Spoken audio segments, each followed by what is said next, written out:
Are you sitting long hours?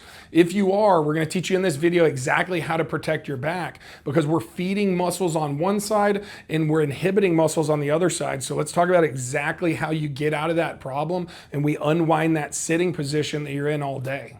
If you're sitting long hours, then we're feeding muscles all the time. And what we want to look at is in a seated position, I just got a stool right here, is that my hip flexors are short. My hamstrings are short. So I'm folding up behind my knee. I'm folding up at my hips.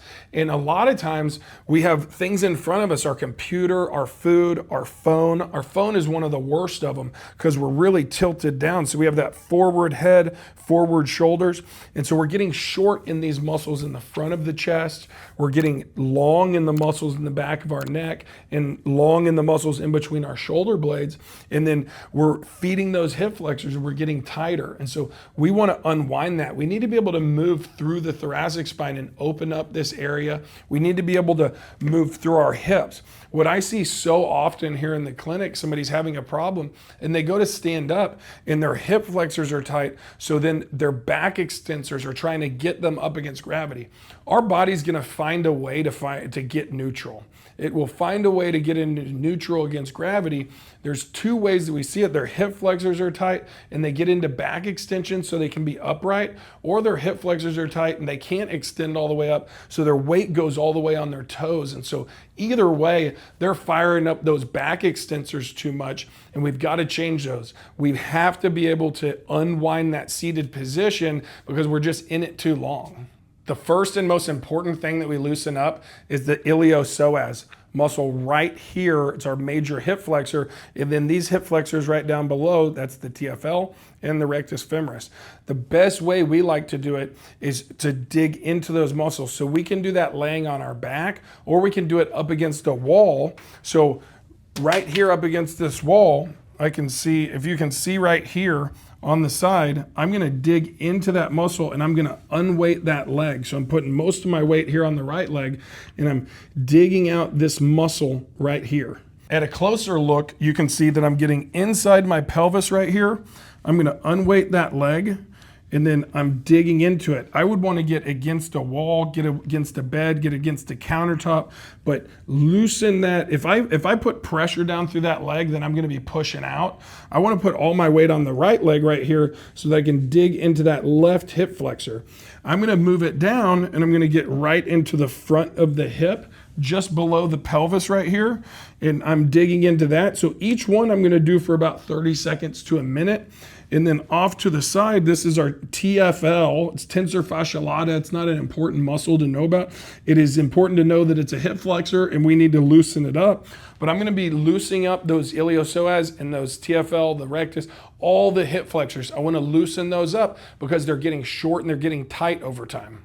Second, we want to loosen up the pecs. So we always like to pair things. We have a progression of how we do our exercises here because we want to increase mobility first, and then we get blood flow and we change movement patterns. So we always go through that sequence. And so I want to loosen up my pecs. My pecs are folded over, they're tight. I want to push those back. So same thing right here. I'm going to get into this pec muscle and I'm going to push my shoulder blade down and back. So my pec pulls my arm into horizontal adduction. It pulls my arms together. So I want to put my arm out to the side and drive that shoulder blade down and back. And I want to dig into these pec muscles right here. You can feel them right underneath here. It's the pec major and the pec minor that I wanted to get into. So I can do this against the wall with any one of these tools. You can do it with a lacrosse ball. There's a lot of different options. Be creative if you're doing this at home. I'm digging into that, driving that shoulder blade down and then extending my arm out to the side and I'm loosening that up. Same thing, I'm gonna do 30 seconds to a minute just loosening up that pec tissue so that I can unwind the front end of it. If I do exercise for the back side of my body, but it's fighting against my chest, it's fighting against my hip flexors, then I have reciprocal inhibition. Reciprocal inhibition, if my bicep is super tight, if it's very flexed, or it's just really tight tissue, it makes it very difficult for my tricep to fire, for me to use those muscles. So if we don't loosen up the front of the body, then we're gonna have a really hard time using the back of the body, the muscles in the back of the body. So always do mobility first. That's what's gonna work for you. Tried and true, time and time, we teach our clients, loosen up the front side of that body, and then we can fire up the back side of the body. When we do that, we get long-term success. Subscribe to the channel so you can get more information on exactly how to fix these problems, these pain. You don't have to be in pain. There's a lot of easy fixes out there, but you're just getting the wrong information. You need to be getting information from people who actually work with clients, who are in the clinic and are fixing these problems, and teach them how to keep them fixed at their own house. Now you've got the mobility, you loosened up those muscles. Now we need to fire up the muscles in the back. So what we want is that reciprocal inhibition. We want to fire up the glutes so much that our hip flexors can't take over. When we do that in succession, when we do that consistently day after day for 2 weeks, you're going to see dramatic improvement. You'll be feeling better right after you do this video, you run through this, you should be feeling better, but doing it consistently is going to give you more long-lasting results. Next, we're going to go into the world's greatest stretch. So when I do the world's greatest stretch, I don't want to go into back extension. I come down right here, get into my foot. If you can't get down on the ground, I'll show you an alternative. I squeeze that back glute, and then I rotate to the right side, squeezing the back glute the whole way through. And I'm holding that 5 seconds and 5 seconds, and then I shift, and I'm doing it the other way. I'm squeezing the back glute. I'm putting my hand right here, driving that knee forward just slightly, squeezing that back glute, and then I rotate to the side. 5 seconds of each one, and I'll do 3 steps of that. And I do this every single day because it's a more comprehensive stretch. I'm getting through chains of tissue, which is successions of tissue, muscle that lines in a chain. So our body's a pulley system and muscles are connected together. And so we'll call them chains of tissue when we're in these videos, is we want to lengthen chains of tissue, not just one muscle at a time. That just doesn't work. I mean, I promise you, it will not work. If you feel like you have tight hamstrings and you just stretch your hamstrings over and over, it's not going to do you any good. Coming over here, stretching that hamstring, that's not going to give you any long-lasting relief. We need to get the whole chain, the calf, the back of the hamstring, our erectors, the in between our shoulder blades, those muscles. We need to get chains of tissue moving and making sure we're lengthening them together.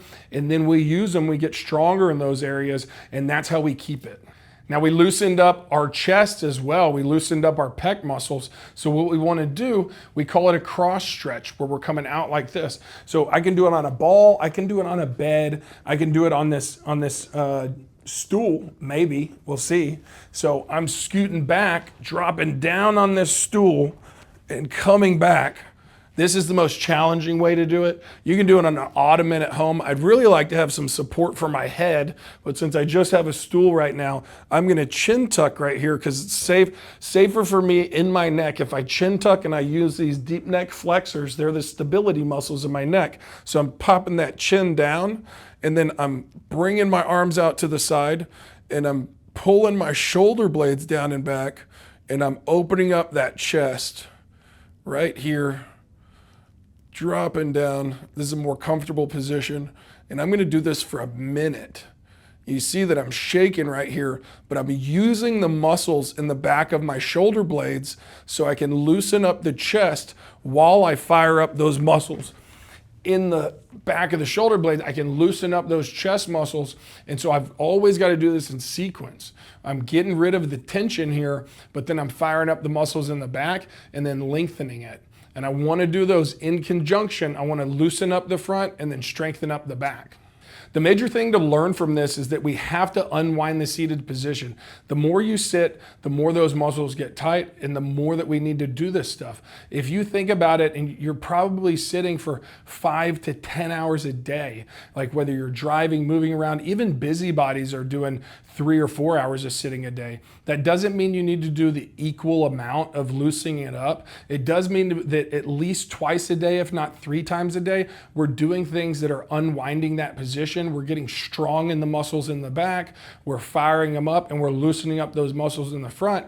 Just doing it consistently, this shouldn't take you more than 5 to 10 minutes, really about 5 minutes to loosen this stuff up. Make it easy on yourself. Do it consistently. I'd rather you do it for 5 minutes twice a day than try to do 15-minute stretch routine and doing it once or twice a week, even once a day. That consistency of doing it a couple times or to a few times every single day, that's gonna make a huge impact on your life and the quality of life and what your pain problems are, because all of the pain things that we see in here, 80% are coming from chronic injuries, from getting in bad positions and feeding the wrong muscles, not having those balance in our muscles and not having good, organized, balanced, and centrated joints. So you can take control of that from your own home. Subscribe to our channel to get our whole system of how to fix these injuries, how to unwind these positions, how to strengthen up your body to get long-term results. We'll see you in the next video. Get mobile and stay active.